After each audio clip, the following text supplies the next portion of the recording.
Hello, everybody, and welcome to House of Champions. I'm stepping into the hot seat in place of Ian Joy this evening. I'm delighted to say that I'm joined by Nigel reo-coker and Mike Lahoud as we pick through day 4 of the best of the World Cup action. Guys, great to be back on with you. How you doing? Another day of great soccer action. Mike, good to see you. What's new? It was a rough day for CONCACAF, but after watching Canada, it gives me a bit of hope, but not the day to be for CONCACAF teams. Now, Nigel, how are you doing, my friend? It's you've been a bit down on some of the CONCACAF teams so far, notably the USMNT. Not so much Canada, but we did see the Canucks unfortunately fall to Belgium in the final game of the day. How have you seen today's action? I think for me, if I was a Canadian national team manager, I'll be very proud. I'll be very, very proud. I think that performance there is a performance of great satisfaction, and a very, very bright future. And when you go into a game like that, JJ, there's not great expectancy. Let's be realistic about this. They're seen as the underdog, and they put in a fantastic performance. I think when we get more into it, obviously we can have our opinions and point of views, but that for me was a great performance by Canada. Yeah, indeed. Well, before we get into the thick of it, we do have 50 promo codes for a 30-day P+ premium free trial to give away throughout the tournament. So subscribe, drop your Twitter handles in the chat to enter. For every 100 likes, we will give one of them away. So with no further ado, let's move into the analysis. And we will start with that Belgium against Canada game. Make sure to drop your comments in as well as you're watching this. We'd love to hear from you guys. Get your thoughts on Canada, unfortunately going down 1-0. Now, Mike, I'm going to come to you first. Obviously heartbreaking in many ways because Canada did perform so well. They managed to go toe-to-toe with Belgium for the most part of it. There were some questionable decisions, obviously, denied by Thibaut Courtois' brilliance, for that penalty. I'm not going to say it was the best spot kick I've ever seen from Fonzie, but it was, disappointing, but also, like Nigel said, at the same time, kind of heartening. It must be like quite conflicting feelings for the CONCACAF contingent. This is a Canadian team that's unapologetic about how they play. This was a big part of their success in CONCACAF qualification. They are end-to-end stuff, their ability to hit you on the counter. What I loved about them, they used one of their strengths, getting the ball forward to that dynamic front three. Alphonso Davies, I wasn't sure where he was going to start. Great decision to start him at that left wing back position to put him in this 3-4-3 system, but getting that ball forward to the likes of Tajon Buchanan and Jonathan David, Alphonso Davies with a free roll to underlap or overlap. It caused the Belgians a lot of troubles. And one of your Villa guys, Den Donker, not a natural center back. They went after him time and time again. It was just the final end product in the box that was missing. On the PK, Jonathan David, why is he not taking that penalty kick? And Nigel, you mentioned it in the group chat, and I think a bunch of us did. What was your take on that moment? I honestly can't answer that. I don't know. I think. Well, hold on, guys. Just to add some context, I think if I recall correctly from seeing on Twitter, Jonathan David has taken 9 of 12 penalties successfully. That's a pretty good return. Yeah. Considering that was Davies' first penalty, certainly for the Canadian national team.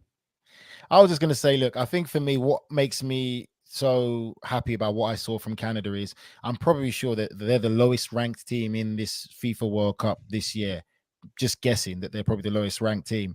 They play Belgium, supposed to be the second ranked team in the world. That for me is not a performance that Belgium, the Roberto Martinez, can say he is proud of or happy with what he sees. That is a very poor performance by Belgium. But on the other hand, it was an incredible performance by Canada. I think that's what people have to understand. When you go younger, when people talk about youth and enthusiasm, the energy, the lack of fear, just going after it, that's what we saw from Canada. But at the same time, I always say you have to have that balance. Experience plays a big part.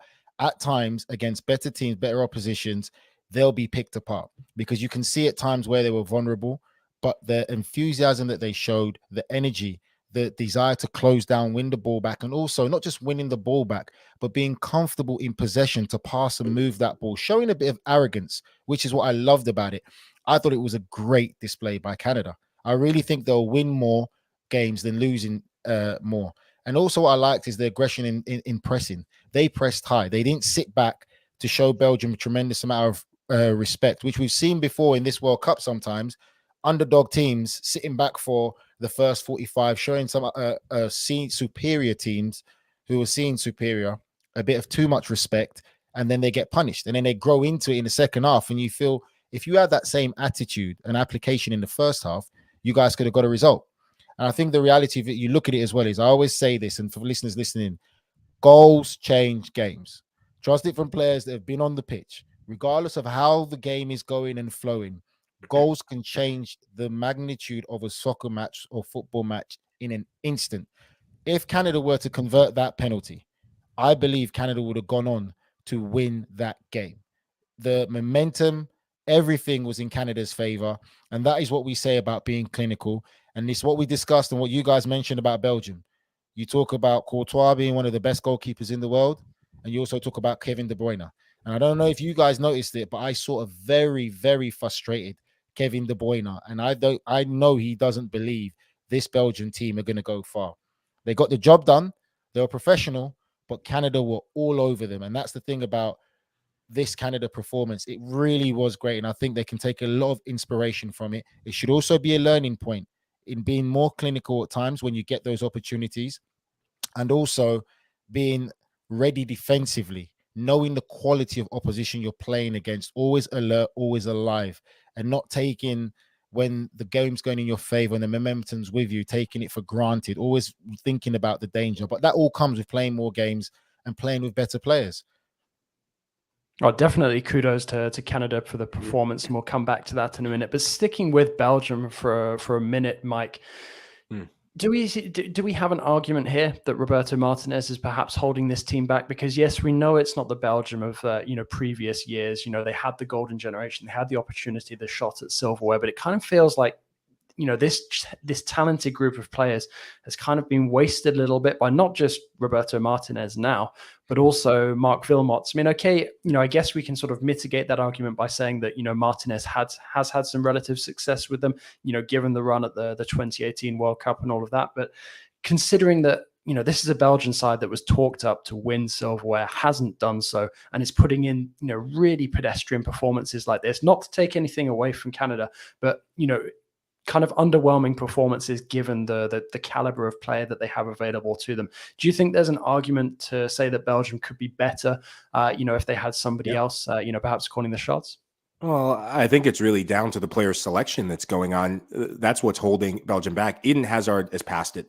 This time at Real Madrid has been an absolute failure, and there's tons of reasons for that. His diet, his attitude, and really his focus on the game. He's not the same Eden Hazard that we've seen just absolutely dominate the English Premier League. And once he went to Madrid, got the big money move, that held him back. And hey, football is a business at the end of the day, so make your money, but you still have to perform. When it comes to the Belgian national team, there is a new generation of players. I think of Trossard at Brighton having an amazing start to the season. Those players are ready to step in and start. Onana as well. When he came in, his ability to cover ground, his physical prowess matched up much better than Yuri Tillemans. Yuri Tillemans is about to be a meme at this World Cup because Alphonso Davies put him on skates. He will forever be remembered in that first game for being on the floor. Hopefully he can redeem that. I have full confidence in him because he's a good footballer, but there are players waiting in this Belgium ranks that I think are a better fit for where the national team really is at right now. It's been a bit of a lack of progression, Michael, I think, and you're right to a certain degree, but still the talent that they have there. Belgium's biggest problem is really defensively. That is their biggest problem. That defense is so vulnerable. And for me, just lackluster. The way that Canada really pressed them, made them uncomfortable. And let's be real, Canada dominated that game, really and truly. If they were a bit more clinical, a bit more cute in the sense. And I felt at times, really, again, it's similar to what I saw in the Germany game. It's, again, Canada first time in the World Cup in how long. Some players have a bit of a selfish moment where that extra pass was on for a teammate who was in a better position. If they take that kind of calmness and composure in and think that we're going to win together, I don't have to score the goal to get the headlines in the paper in Canada, and think about the team dynamic. There were moments where Canada had that spare man and could have really hurt Belgium. I think for me, Belgium, it's not good enough. You can't protect Belgium. Regardless of them getting the win, they got the job done, so to speak, which everyone expected them to get the job done against Canada, let's be honest. But the performance anyone who says that's a good Belgian performance and they can take a lot of confidence from that for when they face club or nations that they'll be judged against, those top tier nations, you don't know football if you're going to believe that. Now, I feel a bit bad sort of suggesting this based on the back of that performance, but it's not been a great start to the World Cup for CONCACAF sides, Mike. Now, let's get into it. Is this a crisis just yet for CONCACAF, or do you think there are opportunities for the representatives to turn it around in the second round of games? I mean, I think we can certainly see that there's hope for Canada. I guess, because you're on the show with Nigel and I, we're not going to write off the USMNT just yet. But some people might beg to differ with that opinion. But when you see Costa Rica just getting absolutely, destroyed, pulverized by Spain, Mexico as well, kind of sort of laboring to that draw against Poland, doesn't fill you with confidence that anyone might get to the knockout phase. I mean, if we're feeling most confidence about Canada and they've lost, it's kind of feels a bit bleak, no? I think the expectations for CONCACAF is underwhelming outside of CONCACAF. These are CONCACAF teams that believe within themselves. I look at the U.S. men's national team. They're going to favor the fact that the expectations are low, and they're going to relish becoming the dark horses of their respective groups. Look at the USMNT, getting a draw against Wales. The group is not done. I don't care what anyone says. You still have to play the match against England, and England still have a match against Wales. I think that is going to be a massive, massive game for the Welsh on the final group day. Mike, if England beat USA, job done. It's not so done, what's the Wales match going to do with it? England beat Wales, England beat America, job done. It's not Killer instincts. done. You if they are beat asking USA, a Wales team 6 points. You were asking a Wales team in that final day. You're asking a Wales team to go and break down an Iranian team who will not be the same Iranian team that showed up against England. I can guarantee you that. That game is done and dusted. If Wales think they're going to show up and Iran are going to just wilt and keel over, it's not going to happen. They're going to end up on the wrong side of a result. That is a one-off from this Iranian team, who is one of the most resolute defenses coming into the World Cup. And they have a lot of off-field issues, and it was always going to weigh down on those players. For CONCACAF, Costa Rica aside, because we're going to get into that, that was embarrassing. It was humiliating from start to finish. The rest of CONCACAF, I still think that's a lot to play for. I think it would be too harsh to write every single team off. For Mexico, yesterday we were talking. Well, JJ's just writing off USA. Like, let's be realistic. From what we've seen, you know what, Nigel? We've seen, Mexico is a great side. Mexico just missing that number 9. You can't write Mexico off. The performance, I'm just going on the performances that we've seen. Canada, for me, performed better than USA did against Wales. That's just my honest opinion. When I saw that, I saw a lot more positives, whether you're a manager or a coach. When you look at that Canada performance, there's a lot more you can work on with Canada and a lot more you can have a positive outlook than the performance I saw by USA against Wales. Mexico, for me, have surprised all of us because they've turned on. It's the World Cup, like we said. They've just turned on out of nowhere. If they can put the ball into the back of the net once or twice, get their confidence up, Mexico are dangerous. They've always been dangerous, and they've always been fighters, and their performance was fantastic. For me right now, Mike, it's just the USA that just haven't really put on a performance where you could say, 45 minutes. I'll give them 45 minutes against Wales. They were great 45 minutes. 45 minutes is not good enough. Fighting talk from Ivan Uribe in the comments. Keep those comments coming in, everyone. We've got a regular commenter as well, Matt Osman there. Well, there you go. You've got Ivan saying Mexico, Canada, USMNT will dominate, and then Matt saying, "I'm sorry, Mike, but I'm with Nigel here. England are going to maul us on Friday." See, there's pessimism leaking in already. Like you said, we're not going to get into our post-mortem of Costa Rica just yet. We're still sticking in Canada's group. Let's move on to the other game in this group. We won't have to touch on it for too long because Morocco-Croatia was ultimately a goalless draw. There's some news coming out since the final whistle of that game that Ashraf Hakimi might have picked up a thigh issue. That could be problematic for Morocco, but Morocco will be buoyed by this result because it's a draw, but it must feel sort of like a win for them really going up against a Croatia side with that fantastic midfield. Yes, we spoke at length earlier today about the lack of a goal scorer, a fixed goal scorer in that Croatian side. But Nigel, surely that counts as a good result for Morocco. Definitely. I would say that Morocco would feel that that's 3 points for them. But now the problem is, was it worth it now when you lose your talisman? Because he was absolutely sensational today, Hakimi. And I think he could be a big loss for them. Really big loss. I feel that he's very influential for them. And it's a tough pill to swallow, because when you've got players like that, especially in the defensive end, have been able to attack as well, but you just know that he's one of those players that can do it all.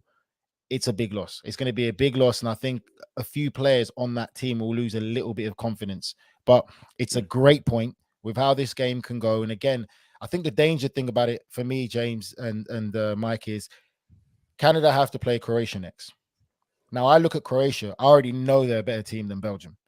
Yes, it wasn't a great game today, but if you look at the technical aspect of Croatia, how they played, how they maneuver that ball, the football intelligence the players play with, Luka Modric, with his experience and quality that he has, he will unlock that Canadian defense with ease. And I think that the enthusiasm they showed today against Belgium is how I would want them to play. But you got to be cautious. You cannot do that same enthusiasm getting forward against Croatia, because they will pick you apart with the quality players that they have and the great football intelligence. I think there's a lot more danger in the Croatia team than there is in that Belgium team. So I think that could be a real tough one. Are you serious? Did you really just say that? Mike, I'm saying that. Did you watch Modric today? Mate, even though it wasn't the greatest of games. I want to see what glass of wine you're drinking, because that spikes wine. There's no way you just after said that. Sunday, you're probably going to down about 4 bottles of wine. After Friday, we're going to see if you make it to Sunday. So... Oh man, so I was with you. I was bobbing and weaving. Listen, it's almost like listening to my favorite song, like hip hop hooray. And then you said that, and the song went over. No chance are you saying that Croatia has a bit more going forward? That is one of Croatia's biggest issues: is who's going to score the goals.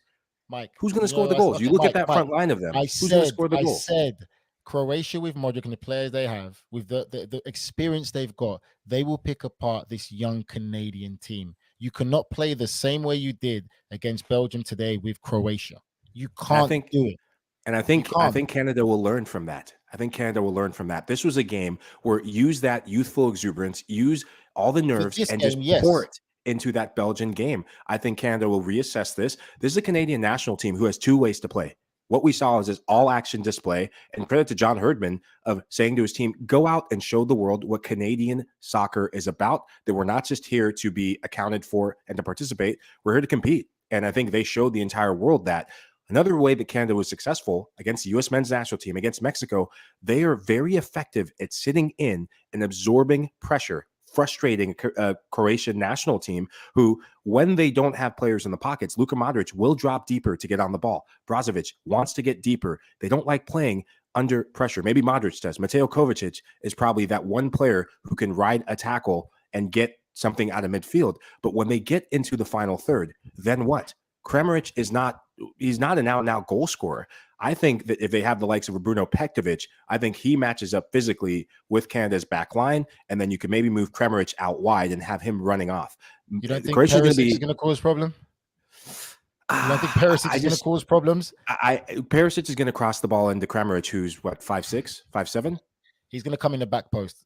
That's all. Listen, all I'm saying is from visualizing and watching that game, Mike, I'm telling you, you've got to look at the way that Croatia played. Yes, people are talking it's a boring game against Morocco. It's a 0-0 draw.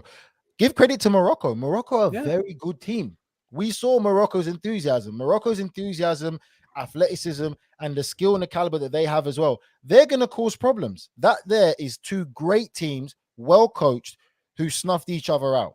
I feel for me, those 2 teams are the best teams in this group from what I saw that performance. I would back Morocco and Croatia as the better teams in the tournament. I can't even put Belgium in that. With the performance that Morocco, if Morocco and Croatia can match the same performance they put against each other, they will beat Canada and they will beat Belgium. Both of them. Here's a poser for you, Nigel. We've got a question that's been put specifically to you. Who's the better midfielder, Kevin De Bruyne or Luka Modric? I'll go with Luka Modric. Luka Modric for me is the better midfielder. But out of those 2, the better midfielder out of those 2 for me is Valverde right now in world football. JJ. Mike, care to agree, disagree? I love Luka Modric, man. This man is defying age. But put some respect on KDB's name, man. He sent me to bed with nightmares with what he does in the Premier League and against Manchester United. Just ask me a question. Modric is like fine wine. Did you see how graceful he is on the football pitch? He is phenomenal. I'm not saying Kevin De Bruyne is Premier League player of the year. Oh my God. Like, this guy is a game changer.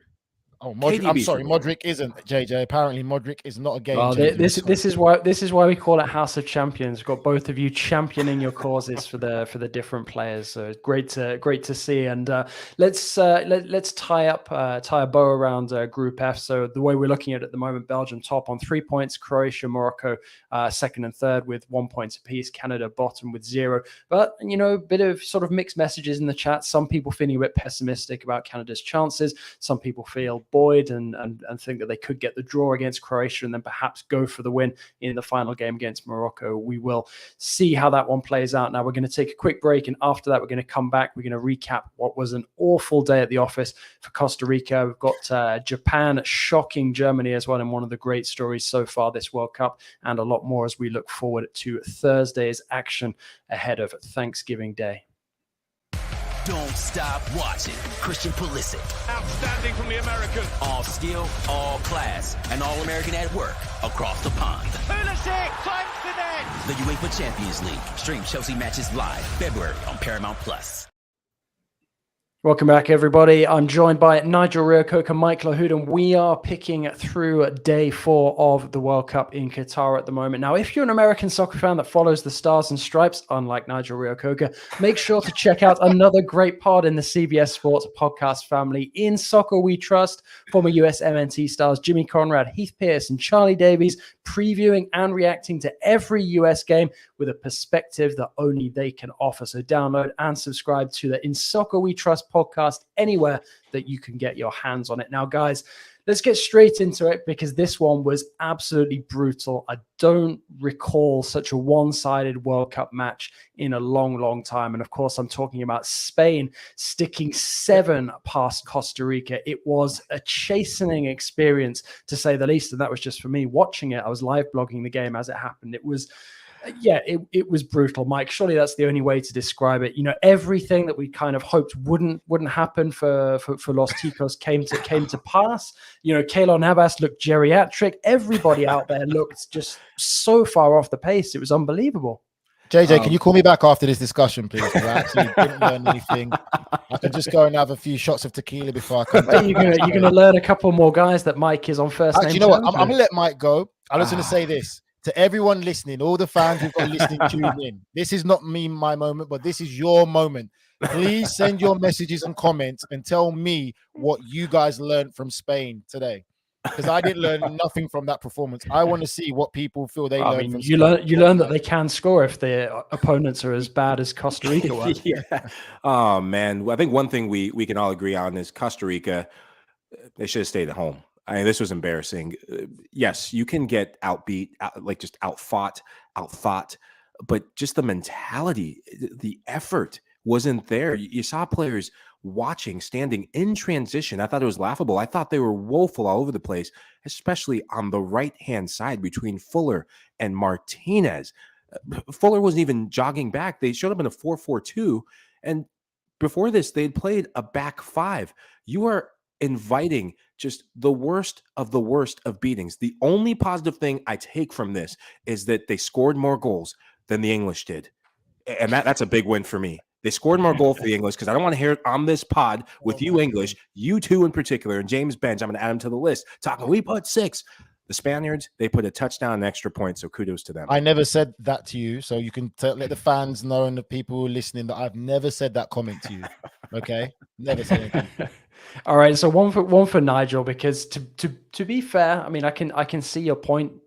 We can't, I guess, judge Spain's potential title credentials based on a performance like that, given that it was so one-sided. But we did ask at the beginning of the tournament, where are the goals going to come from Spain? Suddenly we've got 7 answers.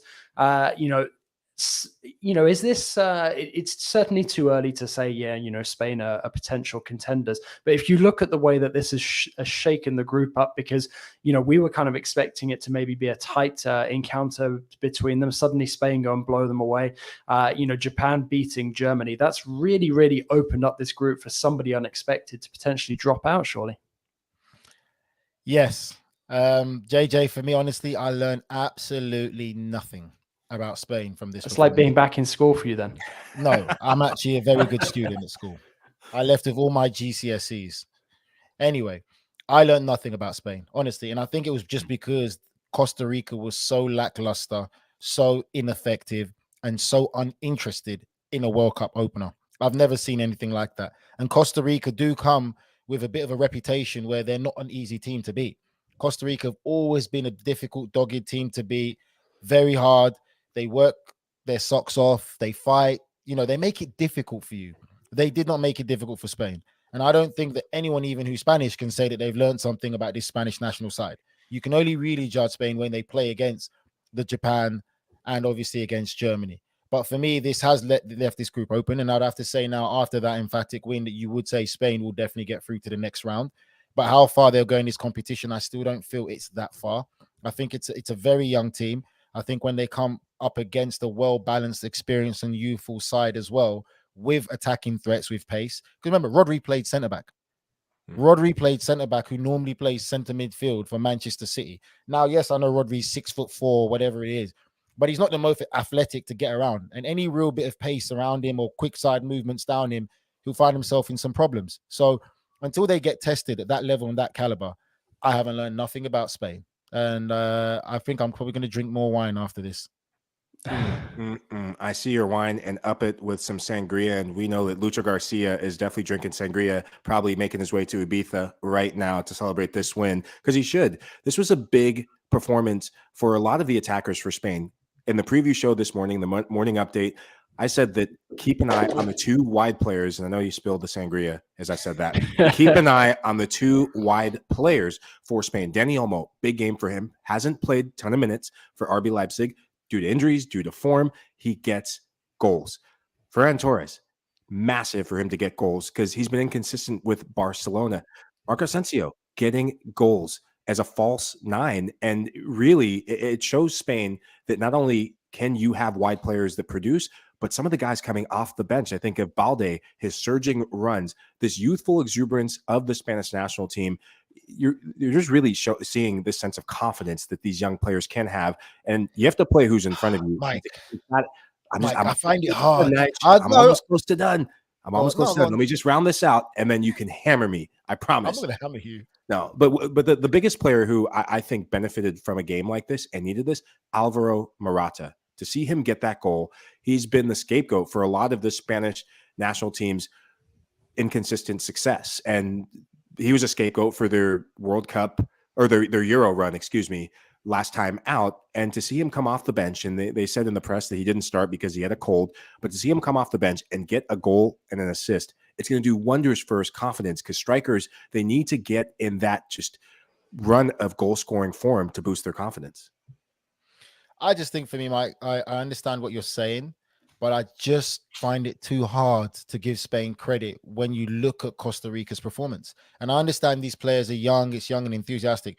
Michael, these guys are playing for Barcelona, Real Madrid, and some of the top and biggest clubs in world football. They're playing domestically and playing Champions League. So they know about pressure. They know about playing against the best of the best. That for me was not like playing against the best of the best for me. That performance doesn't really show me anything different, because these kids have not just made 5 or 6 appearances. Like, they've played a lot of games already for top clubs in Europe.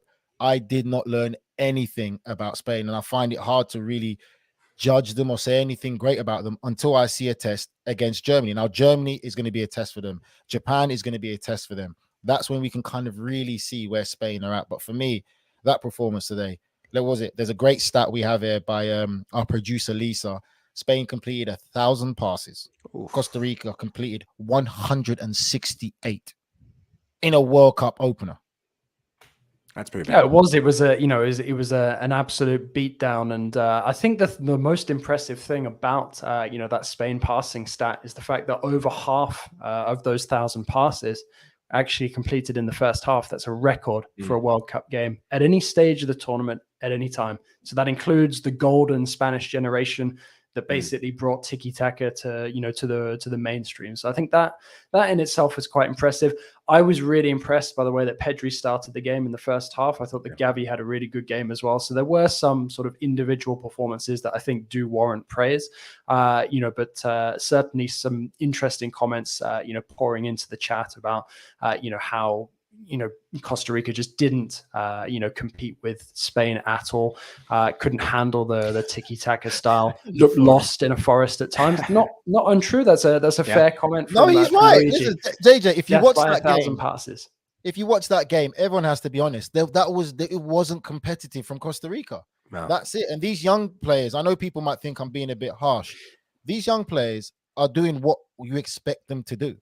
That's just the reality of coming through in Europe. So it's not trying to sugarcoat it. This isn't no participation trophy generation. This is what comes with representing Barcelona and all these big clubs. Like, they're doing what's expected from them.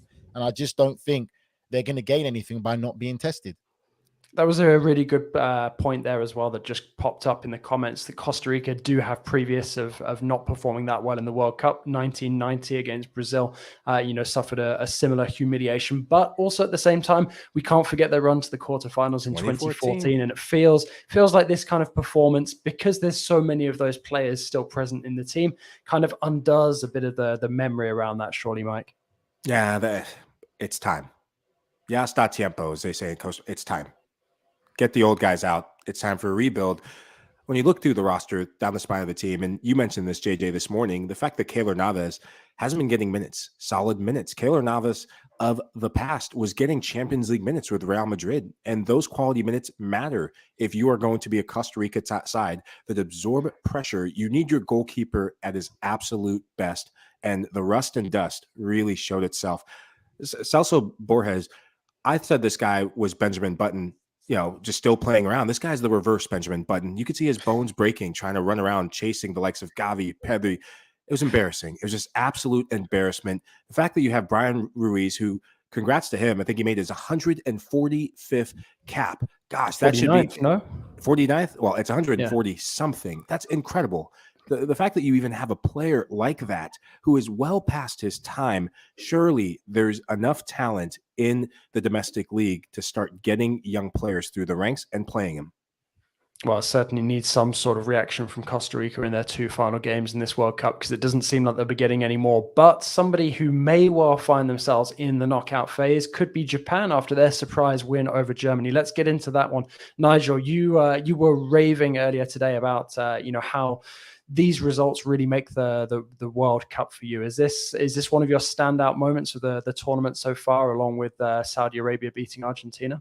It's another standout moment. And the reason why, for us fantastic football fans we have here, and Michael, who all of a sudden now has become the controller of Father Time, telling people when they should pack it up, which it's just mind-boggling to me. Anyway, the reason why that performance, for me, it's just the fact of Japan beating Germany.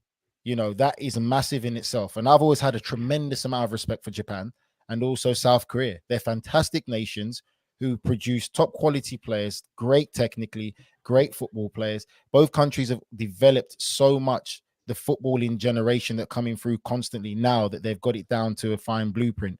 They're always going to produce talent. They're always going to be competitive. But what we're going to look at as well is this now, JJ. That win there in this group of death already makes that Germany and Spain game become unbelievable to see TV. Like, you have to watch that game now. There is so much on the line on that game, and that's just because of Japan getting the win. Because if Spain won and Germany won, how watchable is that game?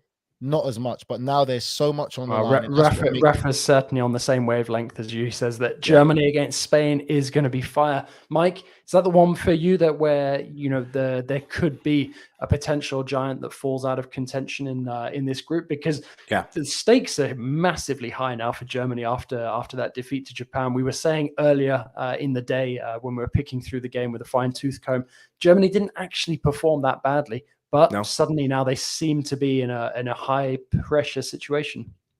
I still think there's plenty to take for this German team moving forward. I still expect them to get out of the group. The quality that they still have within their ranks is one thing you have to note. Look at the players that did not even take that much part in this game. Goretzka not getting as much minutes coming off the bench. Leroy Sané, this guy's been in fuego for Bayern Munich, not really being a factor. I can't remember if he came off the bench or not, but the fact that a guy like that... He's injured, I think, for this game. Injured? Well, geez, there goes my point out the window along with Costa Rica. But I still think there's quality in this German national side.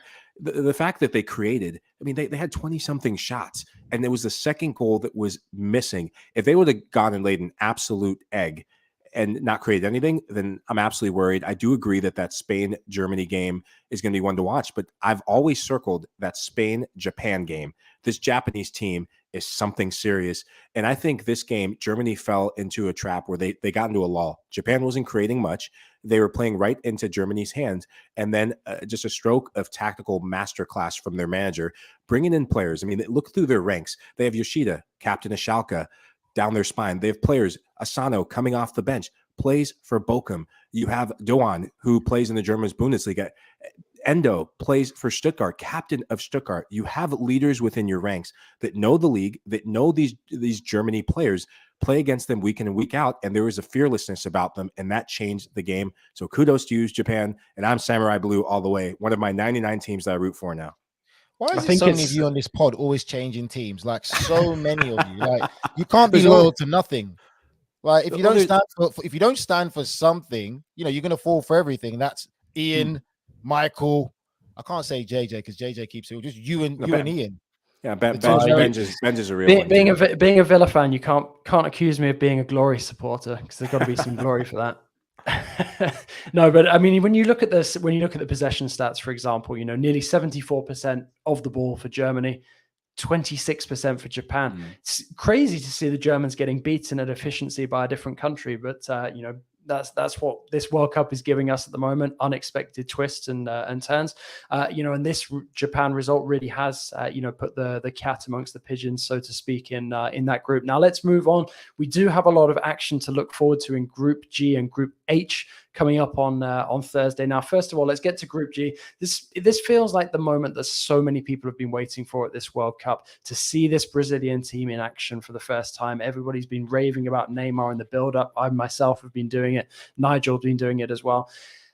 Is there a risk now, after what we've seen in the first couple of games, Nigel, where Brazil actually fall on their face? Maybe there's a bit of early pressure to live up to these expectations, because we saw that happen to Argentina against Saudi Arabia.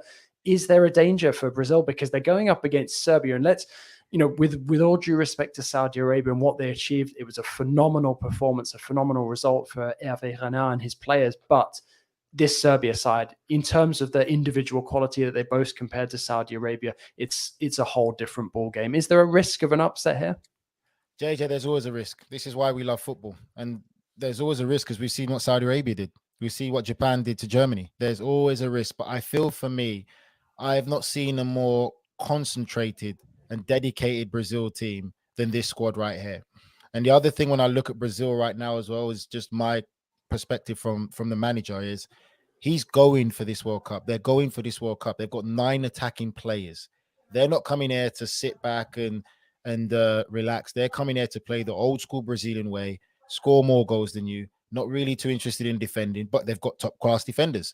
Michael's going to say, yes, they're questioning at fullbacks. Their fullbacks ain't that great. We can question the fullbacks. No problem. We can question the fullbacks, but when they're scoring more goals than you, and when you're conceding 4 or 5 goals and you're starting to lose confidence and belief, Brazil's still going to win that game. I think everyone is eager to see how Brazil perform. And I think what's good as well is, because they've seen these results, it's going to even be more of an advantage for Brazil, because they haven't played and been the one that's been shocked. They've seen what these other nations are doing. So it's going to be a bit more of an edge and cautious to them now that, yes, we're good.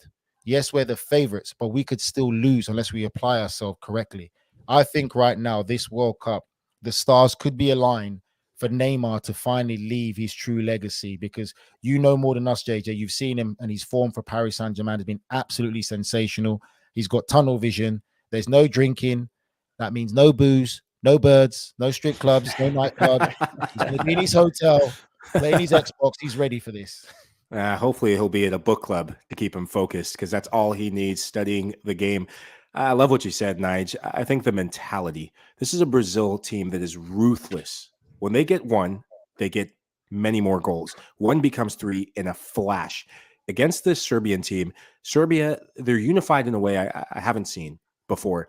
You have talent. You have Milinkovic-Savic, leading Serie A in assists, mind you, a player I'm very high on. I'm not going to talk about Lazio because I've been the kiss of death for his Lazio team, so I'm not going to try and do that with Serbia. Dusan Tadic, captain of Ajax. He's been very good the last couple seasons. Those will be the two creators for Serbia. And up front, what Vlahovic hasn't done for Juventus this season, he has been doing for Serbia, playing alongside the very in-form and the very good Mitrovic, who plays for Fulham. And Mitrovic, he is a handful if you take him lightly. Brazil, though, I think they have too much quality in the end, and I think they will get the result. Well, definitely a lot to look forward to on the docket for tomorrow. You've got Switzerland, Cameroon, which is quite an underrated game as well in terms of the quality of both squads. We've got Uruguay and South Korea as well. But the other one, that I've got my eye trained on and I definitely want to hit on before we wrap it up tonight, Portugal against Ghana. Now, obviously, this is going to be a game where so much of the headlines have already been written by Cristiano Ronaldo, now a free agent because of everything that's happened. I'm going to come to you first, Mike, because I know how much you love to hit on CR7 as a topic.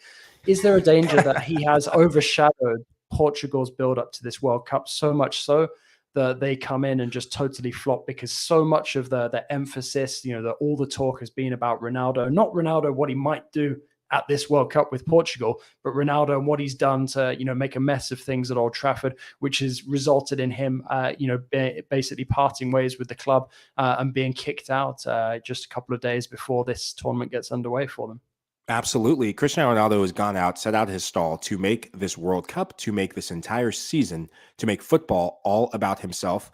It's one of those things with a striker or superstar, that sense of selfishness in the box, when it's used for good, when it's used in big moments, it can be a game changer. And Nigel, you and I have played with strikers who are very selfish. It's kind of part of being a striker and the DNA of a striker. When it's used for good, when it's used in those monumental moments, that sense of arrogance to step up and put your team on the back, it is the stuff of gold dust. But when you have this sort of calamity, the interview with Piers Morgan was a joke. I'm really still salty about that. And I hope to put that saltiness away once the ball is kicked for Portugal. What I like about this Portugal team, they are more than Cristiano Ronaldo. They are not Ronaldo reliant. They showed that leading up to this World Cup, getting a blowout win. Bruno Fernandes, what he does for United, Cristiano Ronaldo doesn't play. He thrived in that game.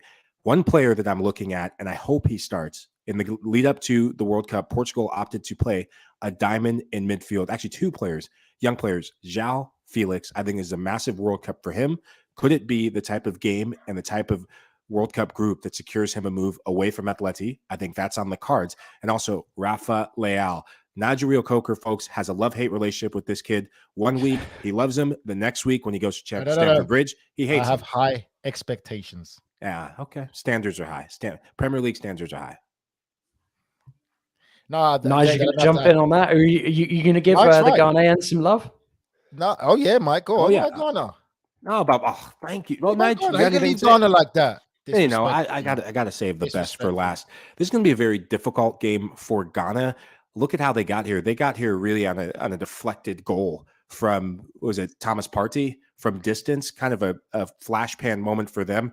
This is a Ghanaian team, though, that is built to defend, and they will have to defend for their lives. They will try and hit on the counter. Lowest ranked team in the tournament. We had this debate earlier on the show, and it actually turns out that Ghana are the lowest ranked. Yeah, but what I like about this Ghanaian team is they've gone out and gotten players of Ghanaian heritage, none bigger than Iñaki Williams. I love this guy. This guy is the Barcelona killer. He is so deadly on the counter, and he will have to come up with some magical moments. Also, big shout out to Ajax's Mohamed Kudus. We see him week in and week out in the Champions League. He has been a revelation in the Eredivisie and for Ajax. He will have to be a revelation again for the Black Stars against Portugal. Well, Michael, I saw an interview by Kudus, which was actually quite entertaining for me. He says that he is better than Neymar. It's just that Neymar is more well known. So that is confidence for a young lad. But he's been fantastic form for Ajax. I think, again, it's really hard to go against some of these African nations, especially when you look at like Senegal and Ghana, because they are capable of springing a surprise. They are so capable. Defensively, midfield, attacking wise, they always have that creativity. And some people might call it raw, but they have the ability to make something out of nothing. The problem for me is application and just a full concentration for 90 plus minutes, knowing how to see out games, knowing how to basically control a game. And again, I think there's going to be elements of selfishness. I've seen it a bit in this World Cup, whether some players are trying to play for a move, like you said, Michael, where your teammate is in a better position than you, pass him the ball. Get that assist instead of trying to get that goal. CR7's playing for a move now. He is, Well, yeah. he's playing for a move, and then I think the MLS might be interested because they put that on one of the Fox broadcasts as well about Don Garber talking about him. But that's going to be interesting. Well, if he thinks Man United's facilities are bad, can't wait to see what he thinks. If you really want to break some news, there was some news that broke earlier today about the suspension or the punishment that has come Ronaldo's way for the incident at Everton where he hit the fan's phone, and that ban actually applies to any league that is governed by FIFA. So pretty much anywhere that he goes, he will suffer from a suspension when he has to play his first few games. So that's probably going to be a bit of a rude awakening for him. Anyway, guys, any last thoughts ahead of tomorrow's slate of games, and then we'll head off? I think for me, JJ and Mike, I think with what we've seen, performances by so-called underdogs and the results that we've seen, all our predictions and all our thoughts don't count for nothing, because this is why we love football. Anything is possible, and I'm just so excited to see how these teams come out. We've got some great games tomorrow, and we can really see, I think probably everyone's looking for Brazil to see how Brazil look. That's going to be the real statement game. Yeah, I'm excited to see this samba sizzle from the Brazilians. This is the team I think everyone's been waiting for. The disappointment of Argentina increases the hopes and the high hopes for Brazil. But circle that Portugal-Ghana game, the CR7 debacle. Used to be the biggest fan of this guy. I want Ghana to put a 5-star performance. Come on, you Black Stars. Come on. 5 Black Stars indeed. So let's see what tomorrow brings. I hope for all you guys over there stateside, it's going to be a feast of soccer as well as the feast that you'll be enjoying on Thanksgiving. But that's all from us. Thanks so much for listening to House of Champions. Please take a minute to leave us a rating and review on your favorite podcast platform. We are on Apple Podcasts, Spotify, Stitcher, anywhere that you listen to your podcasts, in fact. And we're also available as video. So subscribe to us on YouTube. See you soon.